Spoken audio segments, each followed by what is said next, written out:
DFIയുടെ സ്ഥലം മാറ്റം അവിടുത്തെ കളികാവിലെ ദൗത്യത്തെ ബാധിക്കുമെന്നാണ് അരുൺ സത്രി ഉൾപ്പെടെ പറയുന്നത്. എന്താണ് ഇപ്പോൾ ഇതെടുക്കപ്പെട്ട് ആ ഓപ്പറേഷൻ നടക്കുന്ന സമയത്ത് DFIയെ മാറ്റാനുള്ള സാഹചര്യം? DFIയെ മാറ്റാൻ നേരത്തെ തീരുമാനിച്ചതാണ്. അതൊന്നും ഇപ്പോഴത്തെ സംഭവമായിട്ട് വലിയ ബന്ധമൊന്നുമില്ല. പക്ഷേ ഇപ്പം ഉത്കണ്ഠ പ്രകടിപ്പിക്കുന്നവർ ഇന്നലെ രാത്രി 12 മണി വരെ എന്താ പറഞ്ഞിരുന്നത്? ആ ഉദ്യോഗസ്ഥന്മാരുടെ വീഴ്ചയാണ് അവിടുത്തെ സംഭവങ്ങൾക്ക് കാരണമെന്ന് MLA ഉൾപ്പെടെയുള്ളവർ പറഞ്ഞിട്ടില്ലേ? അതിന് വേറെ ഏത് ഓഫീസർമാരാ?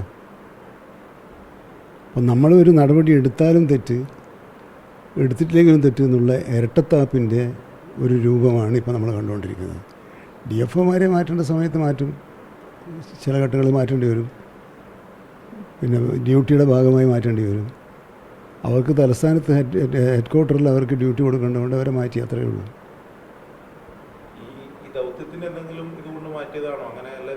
അല്ല, അപ്പോൾ ഇവർ മിടുക്കന്മാരാണെന്നാണോ പറയുന്നത്? ഈ ചോദിക്കുന്നവരെന്താ ഉദ്ദേശിക്കുന്നത്? ഇവർ മിടുക്കന്മാരാണ്, അവിടെ തന്നെ നിർത്തണമെന്നാണോ? പിന്നെ ആരുടെ ഭാഗത്തുള്ള വീഴ്ചയെന്നാണ് അവർ പറയുന്നത്? ഞങ്ങളല്ല. അവർ പിന്നെ ആരുടെ ഭാഗത്തുള്ള വീഴ്ചയെന്നാണ് പറയുന്നത്? നാട്ടുകാരുടെ ഭാഗത്താണ് വീഴ്ച. അവിടെ ഉണ്ടായ സംഭവ വികാസങ്ങളിൽ വീഴ്ച ആർക്ക് പറ്റിയെന്നാണ്? മന്ത്രിക്കും ഉദ്യോഗസ്ഥന്മാർക്കും അല്ലേ? ഇപ്പോൾ അഭിപ്രായം മാറിയോ? അതെങ്ങനെ പെട്ടെന്നൊരു ദിവസം രാവിലെ ഒരു മണിക്കൂർ നമ്മൾക്ക് അഭിപ്രായം മാറുന്നു? അതാണ് മലയോരത്ത് നടക്കുന്ന ഈ പ്രതിഷേധങ്ങളുടെയൊക്കെ പുറകിലുള്ള ഇരട്ടത്താപ്പ് തിരിച്ചറിയാൻ ജനങ്ങൾ ഈ സന്ദർഭം ഉപയോഗപ്പെടുത്തണം.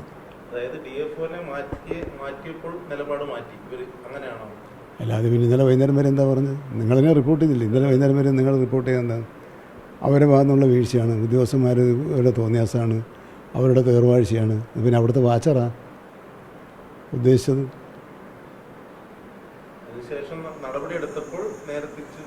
അല്ല, അങ്ങനെയല്ലേ സംഭവിച്ചത്? അപ്പോൾ ഈ പറയുന്നവരുടെ നിലപാടെന്താ? ഇല്ലില്ല. നല്ല അവിടെ chief wild life warden Pramod കൃഷ്ണൻ്റെ നിർദ്ദേശമനുസരിച്ച് അയാളുടെ സാന്നിധ്യത്തിലാണ് അവിടെ ഈ ഓപ്പറേഷൻ നടപടികളൊക്കെ നടക്കുന്നത്. പിന്നെ മധ്യമേഖല CCF അവിടെയുണ്ട്. അങ്ങനെ ഉന്നത തലത്തിലുള്ള ഉദ്യോഗസ്ഥന്മാരുടെ സാന്നിധ്യത്തിലാണ് അവിടെ ഓപ്പറേഷൻ നടക്കുന്നത്. അതിന് ഈ ട്രാൻസ്ഫർ യാതൊരു തരത്തിലും ബാധകമാവില്ല.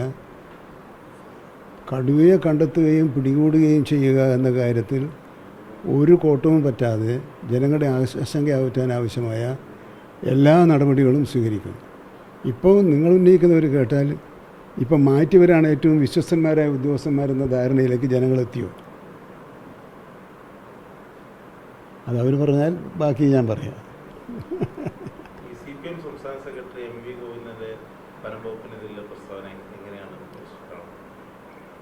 അദ്ദേഹം വനം വകുപ്പിലും ചില പരിശോധനകളും പരിഗണനകളും ആവശ്യമുണ്ടെന്നാണ് സംഭവങ്ങൾ കാണിക്കുന്നതെന്നല്ല. അതൊരു കോമൺ സ്റ്റേറ്റ്മെൻറ്റാണ്. പിന്നെ എന്ന് മാത്രമല്ല, ഞാനതിനെ വളരെ പ്രാധാന്യത്തോടു കൂടിയാണ് കാണുന്നത്. കാരണം വനം വകുപ്പിൽ എന്തെങ്കിലും അനിഷ്ടകരമായ കാര്യങ്ങളോ ശരിയായ തെറ്റായ കാര്യങ്ങളോ നടക്കുന്നുണ്ടെങ്കിൽ ശ്രദ്ധയിൽപ്പെടുത്താൻ അധികാരമുള്ള നേതാക്കന്മാരിൽ പ്രമുഖനാണ് അദ്ദേഹം.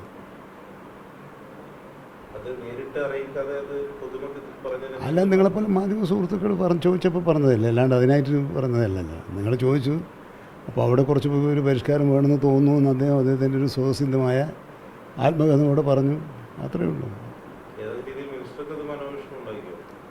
അല്ല, അതെന്തിനാ മനോവിഷമം ഉണ്ടാക്കുന്നത്? നന്നാക്കണം എന്നല്ലേ പറയുന്നു. വനംവകുപ്പിൻ്റെ പ്രവർത്തനങ്ങൾ കുറച്ചും കൂടി ജാഗ്രതയോടുകൂടി നന്നായ രീതിയിൽ പ്രവർത്തിക്കണം എന്നല്ല എൻ്റെ ഉദ്ദേശം. സതുദ്ദേശത്തോടു കൂടി പറഞ്ഞ കാര്യങ്ങൾ എന്തിനാണ് നമ്മൾ തെറ്റായി വ്യാഖ്യാനിക്കുന്നത്? രണ്ട് തരത്തിലുണ്ടല്ലോ, ദുരുദ്ദേശത്തോടു കൂടി പറയലും സതുദ്ദേശത്തോടു കൂടി പറയലുണ്ട്. ഇത് സതുദ്ദേശത്തോടു കൂടി പറഞ്ഞതാണ്, കൂടുതൽ നന്നായി മെച്ചപ്പെട്ട് കാണാനുള്ള താല്പര്യം കൊണ്ട് പറഞ്ഞതാണ്.